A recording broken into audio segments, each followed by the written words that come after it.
Hello. आज आपण बघणार आहोत तुला जपणार आहेचा एपिसोड रिव्ह्यू. आजच्या भागात आपल्याला असं बघायला मिळतं की नवरात्रीसाठी सगळ्यांनी लाल रंग पाळलेला असतो आणि सगळे लाल रंगाचे ड्रेस घालून उभे असतात पूजेसाठी. तेवढ्यात अनन्या विचारते की आई अजून आली नाही. तेव्हा अथर्व बोलतो की जा ना अनन्या, तूच बोलू ना. तेवढ्यात मंजिरीही तयार होऊन येते आणि बोलते की अरे वा, सगळ्यांनी लाल रंग पाळला आहे आजचा. तेव्हा अनन्या बोलते आजच नाही, आता 9 दिवस आपल्याला 9 रंग पाळायचे आहेत. तेव्हा मंजिरी बोलते की मीरा, पूजा करून घे ना तू. तेव्हा मीरा बोलते नाही आईसाहेब, तुम्ही करा ना. तेव्हा अथर्व बोलतो मीरा, जोपर्यंत तुझी बहीण सापडत नव्हती तोपर्यंतच तुझा हा रुसवा होता ना, मग आता. तेव्हा मीरा बोलते की वेदाचे बाबा, जोपर्यंत मला मनापासून वाटत नाही ना की तोपर्यंत मला तुम्ही आग्रह करू नका. तेव्हा मार्जिरीचे शब्द आठवतात की जर तू मीराचे पाया पडले तर तुला पहिल्यासारखा त्रास होणार नाही. तेव्हा मंजिरी बोलते मीरा ठीक आहे, तुला हवा तेवढा वेळ घे, मी करते पूजा. तेव्हा मंजिरी पूजेला जाते. हळदी कुंकू ती घाबरतच लावत असते. तेवढ्यात तिला मंजिरी बोलते तेवढ्यात तिला मार्जरी बोलते की मंजिरी, पूजा करताना त्रास होत नाही, या अपघात जाऊ नकोस, या नवरात्रीत काहीतरी अनिवार्य घडणार आहे. तेव्हा मंजिरी घाबरत हळदी कुंकू तिच्या कंपाळाला लावते. तेवढ्यात वेदा विचारते आई बाबा, आजी पूजा का करतात. तेव्हा मीरा बोलते वेदा, या दिवशी आदिशक्ती आपल्या घरात येते, म्हणजे आपणच तिला आवाहन करतो. तेव्हा मीरा वेदाला सांगत असते की मग पुढील 9 दिवस देवी आई आपल्या घरी राहते आणि आपल्याकडनं सेवा करून घेते. तेव्हा वेदा बोलते म्हणजे गणपती बाप्पा येतात तसंच ना. तेव्हा मीरा बोलते हो. तेव्हा वेदा बोलते म्हणजे पुढच्या 9 दिवसात आपल्या घरात काही होणार नाही, म्हणजे किती किती मज्जा ना. तेव्हा दादासाहेब बोलतात हो वेदा, म्हणजे 9 दिवसात कोणाला त्रासही देत असेल ना तर देवी आई त्यांना शिक्षा करते. तेव्हा नर्मदा बोलते की चला प्रसाद करून घेऊया. तेव्हा दादासाहेब बोलतात की नर्मदा, आज प्रसाद मीराला करू देत, शिवाय तिची पहिल्यांदाच नवरात्र आहे ना, शिवाय मीराची बहीण पण सापडली ना. नर्मदा, तू हवं तर मीराला मदत कर. तेव्हा नर्मदा बोलते हो चालेल की. तेव्हा नर्मदा तावात आपल्या रूममध्ये येते. नर्मदाच्या पाठोपाठ दामोदर आणि अजितही येतात. तेव्हा नर्मदा बोलते की ही मीरा स्वतःला काय समजतेस, मालकीण आहे की कोणी काय आहे, तुला ना मी सोडणार नाही मीरा. तेव्हा अजित बोलतो मॉम, तू फक्त बोलतेस, करत काहीच नाही. तेव्हा नर्मदा बोलते तू काय करतोस रे, पहिल्यासारखा घरात बसून फक्त खात राहतोस. तेव्हा दामोदर बोलतो तुम्ही शांत बसा ना, एक तर ती माया पण त्या टीममध्ये गेली. तेव्हा अजित बोलतो वडील, एक प्लेयर टीम सोडून गेला म्हणजे टीम कमजोर होत नाही, मायाचे सिक्रेट्स आहेत ना आपल्याकडे. तेव्हा नर्मदा बोलते आपले पण सिक्रेट्स तिच्याकडे आहेत, एवढं लक्षात ठेव. ही माया होती म्हणून मी गप्प बसली, नाहीतर ही मीरा, या मीराला मी दाखवतेच की ही नर्मदा काय चीज येते. इकडे मीरा किचनमध्ये प्रसादाचं सामान करायला घेते. तेव्हा ती सुनीताला सांगत असते की सुनीता काकू, आपल्याला सगळंच बनवायचं आहे, पुरणपोळी, कटाची आमटी, मेथी, सगळं. तेव्हा सुनीता बोलते तुम्ही काळजी नका करू, मी करते सगळं. तेव्हा मीरा बोलते आपणच करूया ना. तेव्हा वेदा बोलते आई मी तुला मदत करू.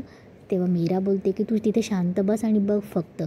तेव्हा वेदा बोलते की आई मी मोबाईलमध्ये बघून रेसिपी सांगू. तेव्हा मीरा बोलते की तुला ना मोबाईल ठेव, तुला ना फक्त मोबाईल घ्यायचं कारण पाहिजे ना वेदा. थोडं तिथे माया येते. माया बोलते मीरा, मी पण काही मदत करू, म्हणजे घरात घट बसले आहेत ना, सगळे जे नाही ते कामं करताय आणि मी ते न काम केलेलं चांगलं नाही वाटत ना. तेव्हा वेदा बोलते माया मावशी, तू खरंच चेंज झाली आहेस की ड्रामा करते. तेव्हा मीरा बोलते वेदा शांत बस. तेव्हा माया बोलते वेदा, आधी करत असेल तो वाटला असेल तुला ड्रामा, पण आता नाही. तेव्हा माया बोलते change is the only constant thing in life Veda. Situation आणि परिस्थिती बदलली ना तर माणूस आपोआप चेंज होतो वेदा. तेव्हा मीरा बोलते की माया, हे टोमॅटो घे आणि हे चिरून दे चल. थोडं तिथे नर्मदा येते. तेव्हा मीरा बोलते आत्या कुठे होतात तुम्ही, अहो किती कामं पडली आहे, दाण्याचं कूट करायचं आहे, तुम्ही शेंगदाणे भाजायला घ्या. तेव्हा नर्मदाला आतल्या आतून खूप चीड येते आणि ती मनातल्या मनात बोलत असते ए मीरे, मी काय तुझ्या बापाची नोकर आहे का मला काम सांगायला. तेवढ्यात मीरा पुन्हा बोलते अहो आत्या चला ना, खूप कामं पडली आहेत. तेवढ्यात मायाही तिकडे टोमॅटो चिरत असते आणि मीराकडे रागाने बघत असते आणि बोलते की मी काय, माझी चप्पलसुद्धा तुझी बहीण होणार नाही, पण डाव जिंकायचा आहे ना म्हणून.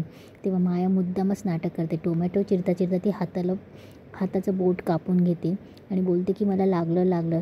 तेव्हा सगळे तिच्याकडे जातात. तेव्हा मीरा बोलते की काय, एक काम सांगितलं होतं तेही व्यवस्थित करता येत नाही, पण तुला इथे लुडबुडूच करायची होती ना. मीरा पटकन हळद घेते आणि तिला हळद लावते. मीरा नैवेद्याचं ताट बनवत असते. तेवढ्यात माया तिथे मीराला बोलते की मीरा, तू एकटं सगळी एवढा नैवेद्य बनवलास.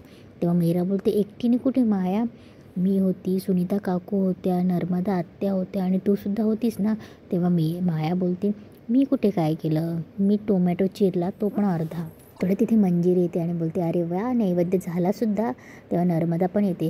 नर्मदा बोलते आता तर मीराला गिफ्ट द्यायला पाहिजे ना काहीतरी. तेव्हा मीरा बोलते गिफ्टसाठी थोडी ना मी नैवेद्य बनवला आहे, तो देवीचा नैवेद्य आहे आणि दादासाहेबांनी आणि आईसाहेबांनी मला हा नैवेद्याचं काम सोपवलं, हेच माझ्यासाठी गिफ्ट नाही का.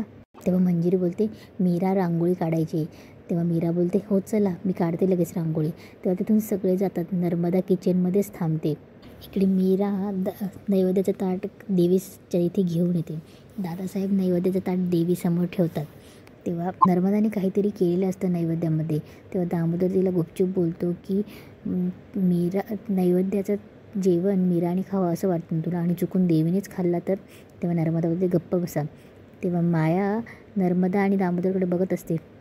माया नर्मदाकडे येते आणि बोलते आत्या थँक्यू, आणि परत पुन्हा आपल्या जागेवर जाऊन उभी राहते. तेव्हा नर्मदा विचारत पडते की ही थँक्यू का म्हणाली असेल. सगळं झाल्यावर, पूजा अर्चा झाल्यावर सगळे जेवायला बसतात डायनिंगवर. मीरासुद्धा ते ताट घेऊन डायनिंगवर येते. मीरा नैवेद्याचं ताट घेऊन डायनिंगवर येते आणि बोलते की आईसाहेब तुम्ही इथे बसा ना, म्हणजे हे नैवेद्याचं जेवण तुम्ही जेवा. तेव्हा मंजिरी बोलते अगं मीरा, आजचा मान तुझा आहे, मला आवडलं असतं पण तू एवढं छान जबाबदारी पार पाडलीस ना, तू हे जेवण जेवा बस. तेव्हा मीरा बोलते अहो पण. तेव्हा नर्मदा पटकन बोलते अगं काय, तुझा मान आहे, तू एवढं केलं आहेस ना, चल बस आता तू. तेव्हा दादासाहेब पण बोलतात बरोबर बोलतायत त्या, मीरा घे तू. तेव्हा सगळे बसले जेवायला. दादासाहेब विचारतात आणि मायाला विचारतात. तर माया बोलते नाही मी नंतर जेवेल दादासाहेब. मग मीरा ताट घेऊन जेवायला बसते. तेव्हा नर्मदा तिच्या जेवणाकडेच बघत असते. तेव्हा नर्मदाला ते आठवत असतं की तिने काय केलं आहे म्हणून. तिने नैवेद्याच्या जेवणात काहीतरी औषध मिळवलं असतं आणि ती म्हणत असते की मीरा, तुला जबाबदारी घ्यायची खूप हौस आहे ना, आता हा नैवेद्याचं ताट खा आणि 2 दिवस चांगलं पोट धरून बसणार तू. तेव्हा मीरा जेवायला लागणार. तेवढ्यात माया बोलते मीरा थांब, मला तुझ्याशी काहीतरी बोलायचं आहे. म्हणजे काय आहे ना, आता हे नैवेद्याच्या ताटाचा मान आपण आत्यांना देऊया. तेव्हा नर्मदा घाबरते. अजित आणि दामोदरही डरकतात. तेव्हा माया बोलते म्हणजे मला माहिती आहे तू सगळं एवढं केलं आहेस, पण हा ताटाचा मान आपण आत्याला देऊया ना. तेव्हा माया बोलते की आत्या माहेरी असतात, त्यांना सासरी जो मान मिळायला हवा तो इथे मिळाला तर काय हरकत आहे. म्हणजे कसं आहे ना, रामपुरी घरात सगळा मान सुनेलाच भेटतो आणि मला असं वाटतं की आत्या हे डिझर्व करतात. तेव्हा नर्मदा बोलते मला कशाला. तेव्हा माया मीराकडे बघते आणि मीराला सांगते की ताट. तेव्हा माया मीराचं ताट उचलून नर्मदाकडे घेऊन जाते. तेव्हा नर्मदा बोलते नाही या घरची सून मीरा आहे, हा मान मीरालाच मिळायला पाहिजे ना. तेव्हा दामोदर पण बोलतात की हो, मीरा या घरची सून आहे तर तिचा मान आहे हा, आणि अजितही बोलतो ॲक्च्युली. तेव्हा माया बोलते त्यामुळे पहिला घास हा नर्मदाचा. नर्मदा घेत नसते, माया जबरदस्ती पुरणपोळीचा घास तिला भरवते. तेव्हा माया बोलते की आता दुसरा पण घास. तेव्हा माया परत पुन्हा जबरदस्ती पुरणपोळीचा घास तिला भरवणार. तेवढ्यात अथर्व चिडतो की माया स्टॉप इट, हे काय मोठ्यांना ट्रीट करण्याची पद्धत. तेव्हा माया बोलते मीराला त्रास व्हावा म्हणून नर्मदा आत्यांनी मीराच्या ताटात काहीतरी मिसळलं आहे. तेव्हा सगळे शॉक होतात आणि एपिसोड संपतो.